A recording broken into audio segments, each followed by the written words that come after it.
Fala pessoal, tudo jóia? Sejam todos bem-vindos aqui ao meu canal. A discussão no mercado já não está mais associada à precificação da Magazine Luiza, tendo em vista que o elevado nível do PL da companhia, que subiu de forma vertiginosa ao longo dos últimos anos, ficou em segundo plano. Hoje, todas as atenções estão voltadas para a queda expressiva no preço das ações nos meses mais recentes. A preocupação de quem investiu quando os múltiplos alcançaram patamares excessivos é se o preço irá retornar ao que estava sendo praticado anteriormente. Mas para chegarmos a uma conclusão mais precisa, é necessário que vocês entendam o que está por trás dos investimentos da empresa, bem como o atual momento do mercado.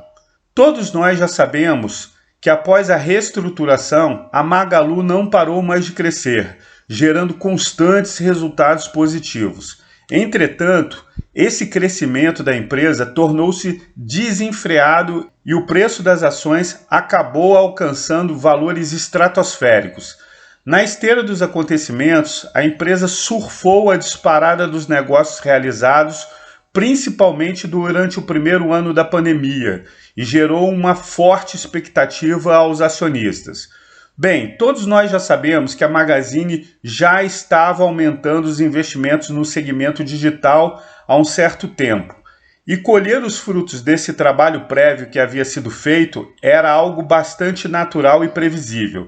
Desde então, os desafios passaram a ser outros, e agora muito se questiona sobre o futuro da companhia que viu seus preços desabarem recentemente.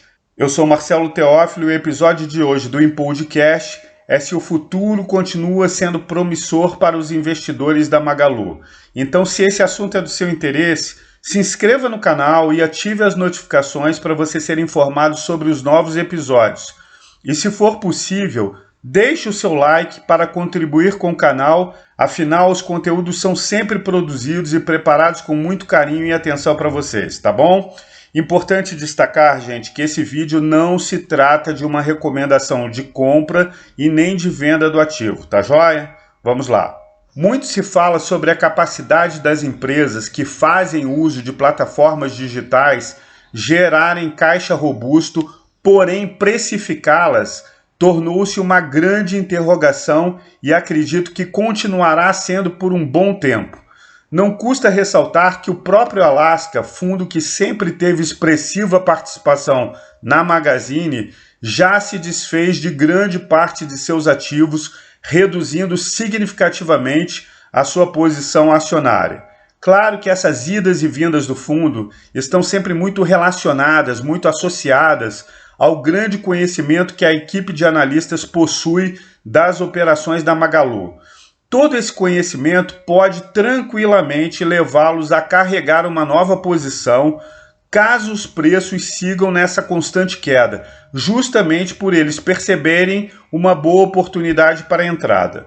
A grande questão é que os defensores de que o preço não importa seguem comprando independente do momento da empresa.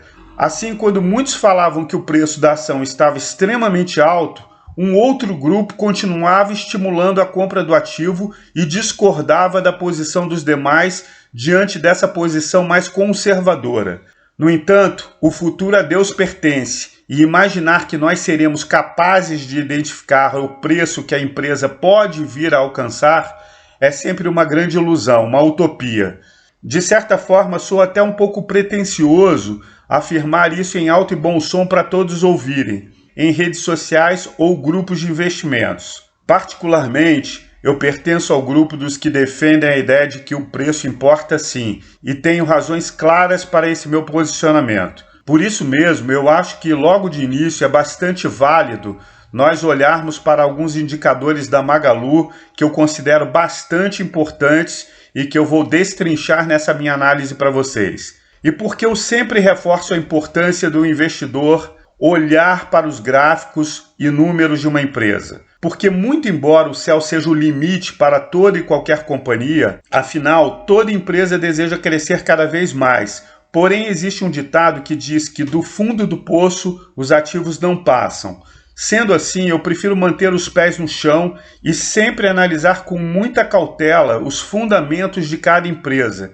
E eu sugiro que vocês sempre façam o mesmo. E é justamente o que eu vou fazer aqui hoje, analisando os dados da Magalu com vocês. Tá bom, gente? Então vamos lá. Em primeiro lugar, vale muito a pena nós entendermos a estrutura operacional da empresa. Atualmente, a Magazine Luiza é considerada uma das maiores varejistas brasileiras, atuando através de suas 1.100 lojas físicas, 16 centros de distribuição, como também no e-commerce. Por falar em sua participação no mercado digital, o marketplace da empresa reúne milhares de vendedores, além de possuir em seu portfólio empresas como a Netshoes, a Zattini e a Shoes Stock. No entanto, a empresa não desenvolve as suas operações apenas por meio do comércio. Ela também atua com linhas específicas de produtos financeiros. Entre eles, destacam-se o cartão de crédito Luizacred, o seguro Luiza Seg e o próprio consórcio Luiza. Hoje, o modelo de negócios da companhia está muito voltado para o e-commerce, seu canal digital. E a Magalu tem, com isso, conseguido alavancar de forma expressiva as suas vendas. A oferta crescente de produtos em seu marketplace abre espaço para uma expansão ainda maior nos próximos anos. O fato de ter se posicionado à frente de seus concorrentes fez com que a Magazine Luiza tenha conseguido construir uma estrutura relevante através de sua plataforma digital, que pode ser considerada hoje uma das maiores do mercado. Essa antecipação frente a outros players colocou a empresa em posição de destaque no cenário nacional. Dessa forma, a pergunta que todos fazem é: a Magazine Luiza é uma empresa que perdeu a sua estrutura de crescimento e caminha novamente para os momentos de incerteza dentro do mercado? Bem, a resposta para essa pergunta vai depender da percepção e da análise, obviamente, de cada um. Mas o ponto nevrálgico da discussão que envolve a Magalu está relacionado ao seu amplo crescimento ser decorrente do mercado digital. As lojas físicas se tornaram grandes centros de apoio e distribuição para a companhia.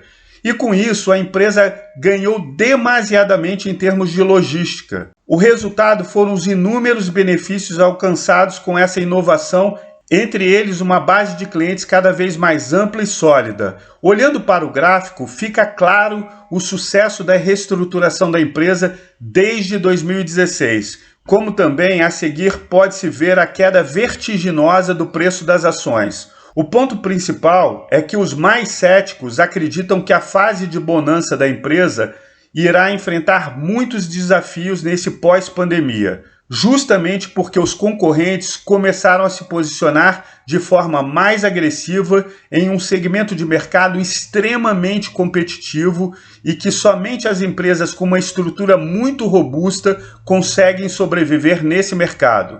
Muitas foram as empresas que ficaram pelo caminho ao longo dos anos. Alguns aqui devem se lembrar, ou mesmo já devem ter ouvido falar da Mesbla, da Mapping, da Sears, entre tantas outras que um dia dominaram o mercado e tiveram posições extremamente relevantes, porém viram suas estruturas operacionais sucumbirem perante os novos desafios.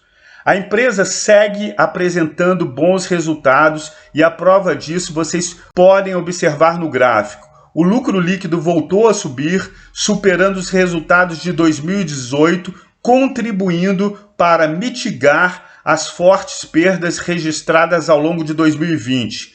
Muito embora a Magalu não tenha voltado aos patamares de 2019, quando vivia o seu apogeu, com o seu lucro tendo alcançado a cifra de 921 milhões, essa retomada da empresa tem se mostrado coerente com a atual proposta da empresa, que está muito associada à geração de valor através de novas iniciativas. Se nós olharmos para trás, as dificuldades operacionais enfrentadas até 2016 ficaram no passado, ano que começou uma ampla recuperação. Já em 2017, o seu resultado líquido atingiu 349 milhões. Inclusive, no gráfico é possível perceber claramente o histórico de crescimento do lucro líquido que encontrou seu teto em 2019.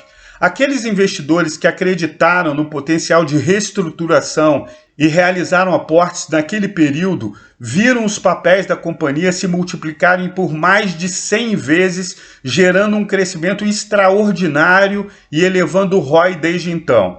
Quando nós observamos a estrutura de capital da empresa, chegamos à conclusão que a capacidade financeira da Magalu mostra o quanto a sua geração de caixa permitiu que ela viesse a fazer novas aquisições, mesmo em um momento adverso da economia. Com as dívidas sob controle e um caixa bastante saudável, a companhia pode realizar investimentos em várias frentes, não somente em empresas que já fazem parte de seu portfólio, bem como oportunidades que possam vir a surgir num futuro próximo. Contudo, toda e qualquer aquisição precisa estar em consonância com os objetivos da empresa, como foi o caso da Netshoes, que abriu uma frente importante para a Magalu, que foi o setor de roupas e calçados. O mesmo aconteceu com a Kabum, que abriu uma frente importante para a companhia no setor de games e tecnologia. O intuito, gente, é aumentar a abrangência das operações, mantendo o foco da utilização de plataformas digitais de forma integrada. Assim, a empresa consegue melhor trabalhar a fidelização de sua base de clientes, os mantendo em seu ecossistema. Essa iniciativa visa, sobretudo, consolidar a companhia em um mercado altamente competitivo, porém extremamente importante para os seus objetivos futuros. Após esses 2 últimos anos de incertezas pelos quais todos nós passamos, os novos desafios a serem enfrentados estão muito relacionados aos concorrentes que atuam no mercado varejista. Hoje o que se questiona é se as operações dos grandes players irão impactar o projeto de desenvolvimento realizado e desenvolvido pela família Trajano. Muito embora todas as operações até então tenham de fato sido bem-sucedidas, pelo retrovisor pode-se ver empresas como a Amazon, Mercado Livre, Via Varejo, entre outras, operando de forma bastante agressiva. Naturalmente, isso faz com que o mercado fique mais atento, ligando assim o sinal de alerta. Por outro lado, existe uma corrente de analistas que acredita que a Magalu atua em um segmento muito específico, o que faz com que ela esteja inicialmente blindada frente às demais empresas. No entanto, há quem pense que as operações da Amazon no Brasil se tornam cada vez mais expressivas, com vários centros de distribuição operando a todo vapor. Pelas ruas das grandes capitais, o Mercado Livre já desfila as suas vans, reforçando a sua logística. Assim, traduzimos todos esses questionamentos em uma pergunta que não quer calar. Ainda existe espaço para o crescimento das operações da Magazine Luiza? Bem, nós podemos dar sequência estabelecendo um paralelo entre o patrimônio líquido da empresa, que hoje se encontra superior a 10 bilhões, com a sua dívida líquida considerada sob controle para uma empresa do setor que opera com números tão relevantes como a Magazine. Com isso, você consegue perceber claramente que há de fato uma gestão atuando de forma propositiva na empresa. Tendo esses números como base inicial, nós podemos imaginar que não há preocupação aparente que faça os investidores da empresa perderem suas noites de sono. Contudo, quem pagou pela ação valores acima do esperado, agora está amargando as dores referentes à queda no preço das ações. E o que fazer nesse momento é a pergunta que todos fazem. Na realidade, se você pagou caro pela ação, agora já está começando a entender que preço importa sim. Mas como o objetivo da minha análise é lhe dar a base necessária para tomar as melhores decisões, eu sugiro que você entenda os números da companhia e a atuação da empresa no setor onde ela está inserida. Sendo assim, vamos seguir com outros números bastante importantes e no final eu vou colocar as minhas percepções sobre o momento da empresa. Então controle a sua ansiedade e vamos em frente com a análise, beleza? Como a grande maioria aqui já sabe, a Magalu não é considerada uma boa pagadora de dividendos. Ainda assim, eu resolvi trazer esse gráfico para vocês entenderem os valores de remuneração da empresa ao longo dos últimos 5 anos. veja que foi pífio o resultado alcançado com a distribuição de proventos. Dessa forma, para quem investe em ações com o objetivo de construir uma renda mensal, certamente a Magazine hoje não é a opção correta. Quando nos damos conta que hoje a empresa está distribuindo 0,27% de dividendos aos seus acionistas, a conclusão que se chega é que a Magalu sempre se posicionou no mercado como uma empresa de crescimento. O retorno para o acionista sempre esteve associado a esse tipo de proposta. O posicionamento da empresa ao longo do tempo foi claramente no sentido de apostar todas as suas fichas em um agressivo processo de crescimento, conforme eu acabei de falar para vocês. Existe algum problema em relação a essa estratégia? Obviamente, gente, que não. Se você deseja investir tendo como base uma expectativa futura, não há problema algum nisso. Talvez essa postura faça parte dos seus objetivos como investidor. Porém, para os investidores que visam obter resultados com pagamento regular de proventos, a Magalu é uma empresa que deixa a desejar. Lógico que os investidores que muito ganharam com os resultados alcançados nos últimos anos não estão muito preocupados com a distribuição de proventos. Certamente as atenções desses investidores estão voltadas para os números robustos que enchem os olhos de alegria. Todavia, nem só de crescimento se vive, e aquilo que pode ser a satisfação de muitos afasta o investidor regular que visa a constância do crescimento de sua carteira de forma gradativa. Outra questão importante é que uma empresa que cresce de forma exponencial elimina a possibilidade do acionista comprá-la a preços interessantes. Consequentemente, aumenta-se o risco e os múltiplos da empresa ganham contornos de perplexidade. Dessa forma, se formos olhar única e exclusivamente para os proventos pagos nos últimos 5 anos, como eu destaco aqui no gráfico, o que nós teríamos é a certeza que a Magalu é uma empresa que não se indica aos investidores que buscam o crescimento gradual de suas carteiras e a remuneração através de proventos recorrentes. Não há dúvida que o valuation da companhia foi o assunto mais discutido nos últimos anos. Eu perdi a conta da quantidade de vezes que eu ouvi a pergunta se o preço da companhia estava caro ou não. Os múltiplos aqui falam por si. Eu resolvi inclusive destacar alguns pontos que eu considero bastante relevantes. O primeiro deles é a cotação do ativo, ou seja, o preço da ação da Magazine, que está sendo negociado em R$ 4,89. Porém, o valor real de suas ações é de R$ 1,69. Dessa forma, já percebemos claramente que é uma empresa que encontra-se cara, ainda mais para quem visa comprar ativos a preços baratos.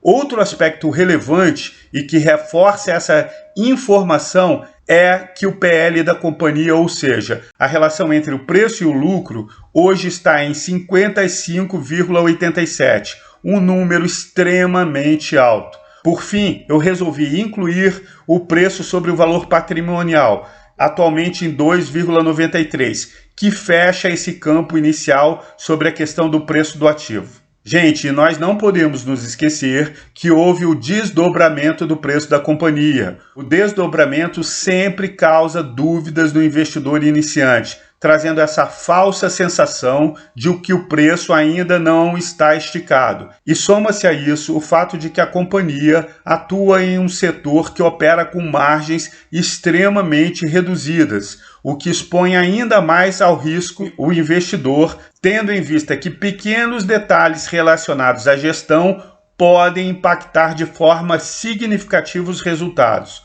Hoje, a margem líquida da empresa está em 2,7%, mas o gráfico histórico mostra que os números sempre foram baixos. Com toda a certeza, a curva de crescimento é o grande destaque da empresa. Sendo assim, eu não poderia deixar de apresentá-la, pois foi exatamente ela que fez com que a Magazine se tornasse a companhia mais comentada nos últimos anos.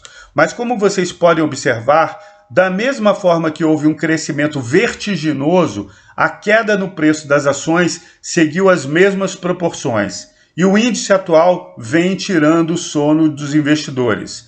Os mais afoitos já abandonaram as suas posições, amargando prejuízos. Para os que ficaram, sobram as incertezas e o futuro parece bastante incerto. Resta saber quais são as suas expectativas e como elas estão inseridas em sua estratégia de investimento. Se você tem consciência sobre os números aqui apresentados, deve saber com clareza o caminho que irá seguir. Do contrário, possivelmente, essa análise trouxe muitos elementos que poderão ajudar a formar a sua convicção a partir de agora. Em síntese, eu digo a vocês que os números atuais da companhia mostram uma empresa muito bem gerida. No entanto, os múltiplos extremamente elevados reiteram que a empresa está sendo negociada a valores que não condizem com a realidade.